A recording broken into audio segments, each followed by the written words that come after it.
گھر صاحب کتاب نہیں۔ اردو سیکھنے کے لیے کچھ سب سے اہم بنیادی پوائنٹس ہیں جو طلباء کو ہمیشہ یاد رکھنا چاہیے۔ سب سے پہلا، اردو حروف تہجی کو دائیں سے بائیں یعنی رائٹ سے لیفٹ لکھا جاتا ہے۔ اردو کے الفابیٹس کو یعنی لیٹرز کو اردو میں حرف کہتے ہیں، جبکہ حرف کی جمع کو حروف کہا جاتا ہے۔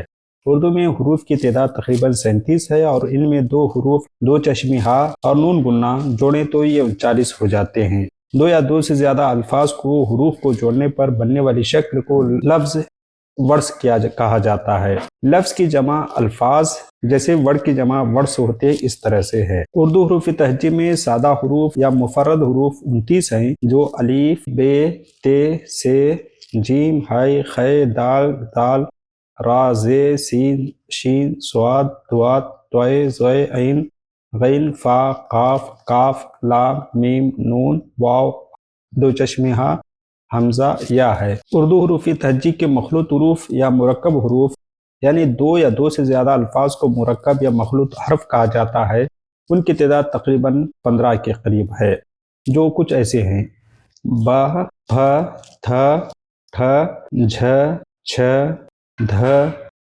ڈھ، ر، کھ، گھ، ل، م، ن۔ ان حروف کو آپ کو ذہن نشین رکھنا ہے کیونکہ یہی حروف تہجی آپ کو آنے والے اسباق میں ہم الفاظ اور حروف جوڑنا بتائیں گے۔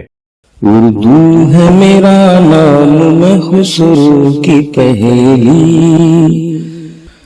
اردو ہے میرا نام میں خسرو کی پہیلی، میں میر کی ہمراز ہوں غالب کی سہیلی، اردو ہے میرا نام میں خسرو کی پہیلی۔